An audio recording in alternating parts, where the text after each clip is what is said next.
Hello friends, आप सभी का स्वागत है आपके अपने यूट्यूब चैनल पे। हम देखने वाले हैं एचपीटी जो आर्ट्स आपका सेक्शन था। आर्ट्स सेक्शन में जो साइकोलॉजी का आपका सेक्शन था, साइकोलॉजी सेक्शन हमने अभी तक नहीं देखा। बाकी जीके सेक्शन हमने ऑलरेडी सॉल्व कर लिया है, वो मैंने आपके लिए आंसर की आपकी उसकी डाल दी है। मैक्सिमम उसमें सही है, जाकर आप देख लेना। बाकी इसमें देखेंगे हम साइकोलॉजी का सेक्शन जो आपका थोड़ा घुमा फिरा के आपकी ज़रूर पूछा गया था, लेकिन उतना भी टफ नहीं था। अगर आप थोड़ा सा ध्यान देते तो आपका ये हो जाता। बाकी मेरी कोशिश रहेंगी, आपको क्वेश्चन मैं सारे बताऊंगा। 30 के 30 क्वेश्चन मैंने कोशिश की है सॉल्व करने की। और इसके अलावा जिसमें 4 से 5 क्वेश्चन हो सकता है गलत हो, बाकी मैक्सिमम क्वेश्चन आपके सही है। अगर आप देखना चाहें तो देख सकते हैं। तो पहले प्रश्न की ओर चलेंगे। अगर मुझे लगाना होता पहले का जो आपका जो इसमें मैंने आपको लर्निंग डोमेन्स की मैंने आपको बोला था कि वीडियो देखना, उसके हिसाब से अगर मुझे लगाना होता तो ये आपका साइकोमोटर की जब बात की जाए तो ये आपके मोटर स्किल से आपका संबंधित होता। ऑप्शन जो सी होगा फर्स्ट का बिल्कुल सही हो जाएगा। Which of the following is a part of the psycho social domain. तो ये आपका लर्निंग डोमेन्स वाली वीडियो से डायरेक्ट क्वेश्चन आया था। जिसने वीडियो देखी होगी वो इसको जरूर करके आया होगा। क्वेश्चन आपका 2 है, educational psychology study behaviour of the learner in relation to his, यानी कि शिक्षण मनोविज्ञान अधिकर्ता के व्यवहार को उसके डिस्ट्रिक्ट के संबंध में अध्ययन करता है। तो मेरे हिसाब से जो इसका होगा ऑप्शन जो आपके पास फर्स्ट दिया है ये आपका इसमें मेरे हिसाब से बिल्कुल सही होगा। एजुकेशनल इन्वायरमेंट को ये करता है, तो ऑप्शन ए मेरे हिसाब से बिल्कुल सही होगा। बाकी ऑफिशियल आंसर की आप आने तक आप जो है वेट कर सकते हैं।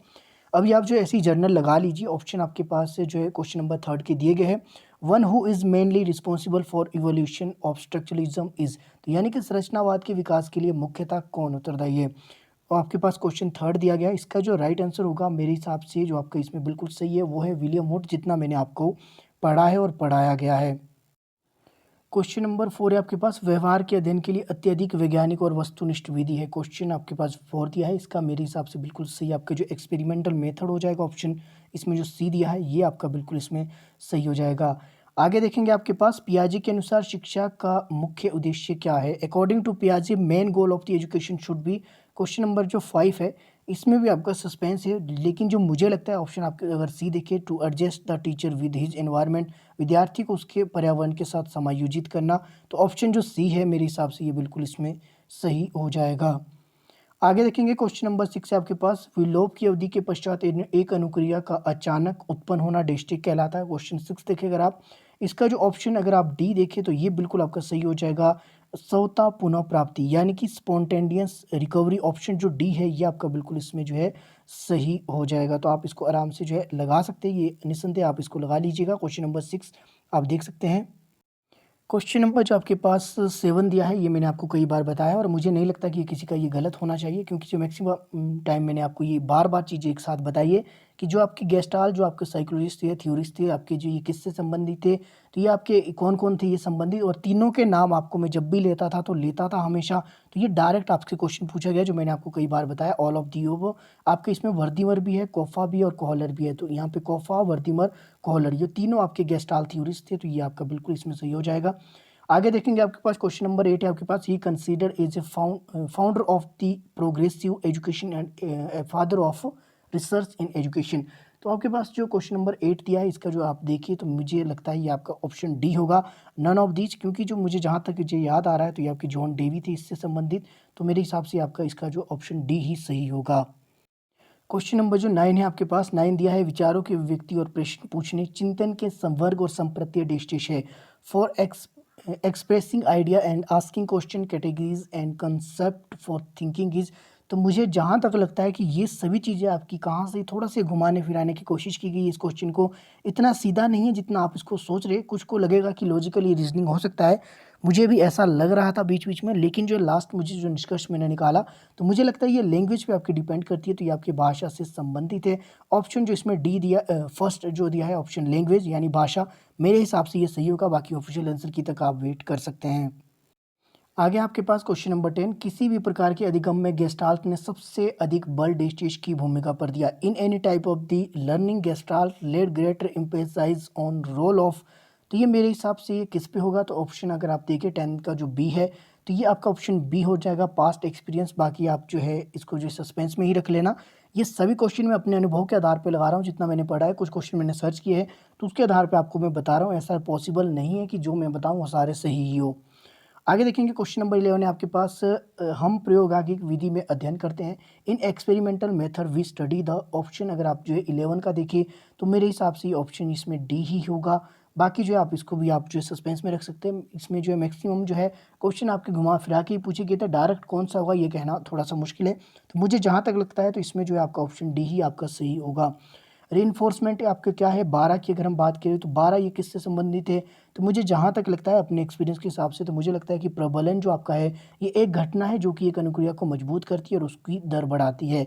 तो रीइंफोर्समेंट आपकी जो है क्या है, is an event that strength और द इंक्रीज रिस्पॉन्सेज। तो ये आपका ऑप्शन 12 का जो ए मेरे हिसाब से इसमें बिल्कुल आपका जो है सही रहने वाला है। क्वेश्चन नंबर 13 है आपके पास, तो ये दिया गया आपके पास, पियाजे called children self directed talkies. तो आपके पियाजे ने जो है बच्चों की जो स्व निर्देशित बात को जो है क्या नाम दिया है, तो इसको दिया है इसने ईगोसेंट्रिक स्पीच। ऑप्शन जो बी है ये बिल्कुल इसमें जो सही हो जाएगा, इसको आप लगा सकते हैं।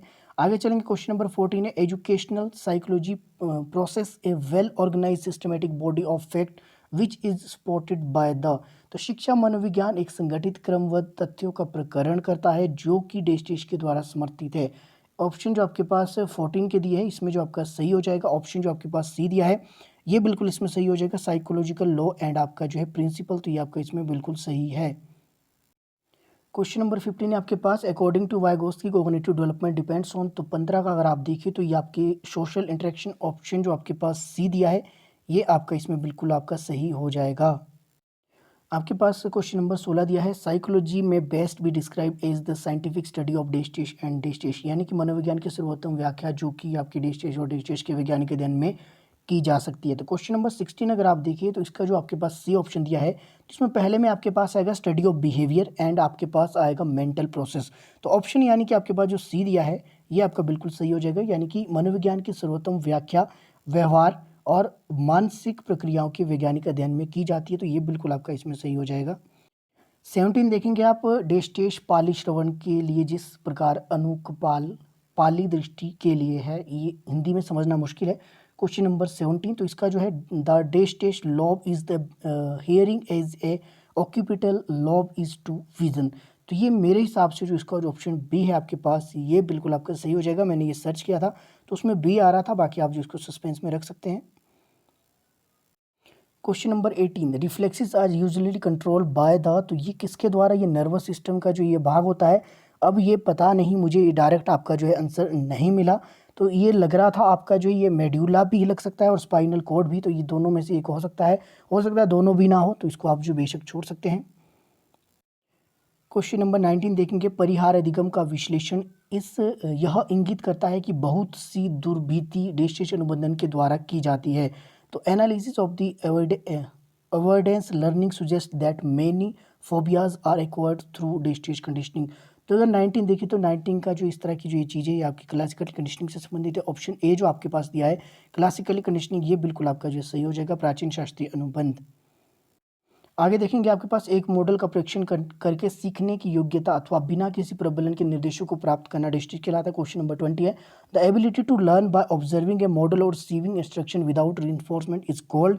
ये आपका क्या कहलाएगा, 20 का जो ऑप्शन बी है ये आपका सोशल लर्निंग आपकी कहलाएगी। ऑप्शन बी बिल्कुल इसमें सही हो जाएगा। क्वेश्चन नंबर 21 है आपके पास, कंडीशन रिस्पॉन्स में be eliminated by withdrawing reinforcement, this is known as. तो आपके पास जो 21 है, 21 का जो फर्स्ट है विलोप, ये बिल्कुल आपका इसमें सही हो जाएगा। एक्सटिंक्शन यानी कि अनुबंधित अनुक्रिया प्रबलन हटा लेने के पश्चात समाप्त हो जाती है, यह प्रक्रिया आपकी विलोप की प्रक्रिया कहलाती है। तो ऑप्शन ए बिल्कुल इसमें जो आपका ये सही हो जाएगा।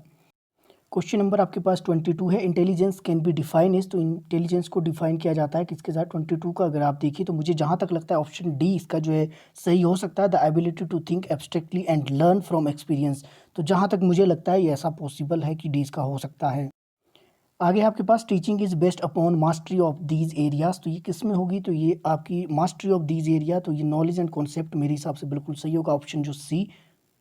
24 है आपके पास, ये है Hermann Ebbinghaus developed technique from experimental study of. तो ये किससे संबंधित है आपके पास 24 जो आपके पास ऑप्शन दिया है। तो मुझे जहाँ तक जो मैंने पढ़ा और जहाँ तक सर्च किया, ये आपकी मेमोरी एंड फॉरगेटिंग से संबंधित है व्यक्ति आपके। तो स्मृति और विस्मृति आप इसको लगा सकते हैं। आगे आपके पास children in the pre operational stage have difficulty in taking perspective of another person, this is known as. तो ये आपका 25 होगा। इसका जो ऑप्शन ए दिया है आपके पास ये बिल्कुल इसमें जो सही है, आप इसको बिल्कुल निसंदेह लगा सकते हैं। 26 देखेंगे, 26 से आपके पास psychologist who define educational psychology as the science of the education. Option आपके पास जो डी दिया है 26 का अपील, ये बिल्कुल आपका जो इसमें सही हो जाएगा। इसको आप निस्संदेह लगा सकते हैं कि वह मनोविज्ञान जिसने शिक्षक विज्ञान को शिक्षा के विज्ञान के रूप में परिभाषित किया, तो ये थे आपके पील। He is known for his research on intelligence. तो ये आपको टर्मन आपने ये पढ़ा ही होगा, तो टर्मन जिसने भी आपका ये देखा होगा यहाँ पे, तो उसके अनुसार इसको लगा सकते हैं, इंटेलिजेंस से ये संबंधित है। ऑप्शन ए इसमें बिल्कुल आपका सही हो जाएगा। नेक्स्ट है आपके पास observational method take place under. तो ये आपका किसके अंडर आएगा? 28। तो जहाँ तक मुझे लगता है ये आपका जो नेचुरल कंडीशन के अंदर आना चाहिए, तो ऑप्शन जो इसमें सी दिया है मेरे हिसाब से तो ये सही हो। 29 देखेंगे कॉग्निटिव साइकोलॉजी स्टडीज में, तो ये आपकी किसके ऊपर जो कॉग्निटिव आपकी जो बात करते हैं संज्ञानात्मक जो विकास की, उसमें आपकी चिंतन भी आएगा, स्मृति भी आती है, भाषा भी आता है और प्रत्यक्ष कल्पना, ये सब चीज़ें आती है। तो ये मेरे हिसाब से तो ऑप्शन जो डी दिया है आपका बिल्कुल ये सही हो जाएगा।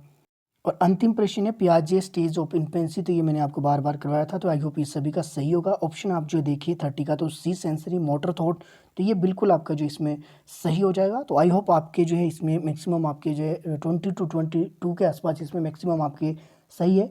हो सकता है 7 से 8 क्वेश्चन कुछ आपके जो है इसमें कन्फ्यूजन वाले, और काफ़ी जो ये डेप्थ में पूछा गया था। मुझे उम्मीद नहीं थी कि इतना ज़्यादा डेप्थ में ये आपसे क्वेश्चन पूछा जाएंगे।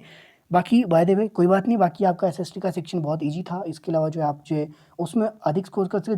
जीके का सेक्शन आपका बहुत अच्छा था, हमने ऑलरेडी डिस्कस कर लिया है। अगर आप चाहें तो डिस्क्रिप्शन में लिंक दे दूंगा, उसको आप जाकर देख सकते हैं। बाकी बताइएगा कितने आपके जो इसमें बन रहे हैं, जितने मैंने अभी इस हिसाब से बताया, इस हिसाब से आप कमेंट कर सकते हैं 30 में से आपका कितना स्कोर है। अगर आपने स्कोर किया है आपके 17, 18 या फिर 20 से ऊपर, तो आपका जो काफ़ी अच्छा स्कोर है, और मैक्सिमम इतना ही स्कोर इसमें मुझे देखने को मिलेगा। मुझे नहीं लगता कि जिस स्टूडेंट के डायरेक्ट इसमें से आपकी जो 25 से ऊपर आपकी इसमें बन जाएंगे। बाकी बताइएगा कैसी लगी। अपनी ओर से मैंने पूरा प्रयास किया था आपको जो पढ़ाने का, और काफ़ी चीज़ें आई भी है, मॉक टेस्ट आपके करवाए गए थे, और अपनी ओर से मैंने पूरा प्रयास किया। बाकी आप मेरे साथ बने रह सकते हैं। मेरे साथ बने रहने के लिए आप सभी का तहे दिल से बहुत बहुत धन्यवाद।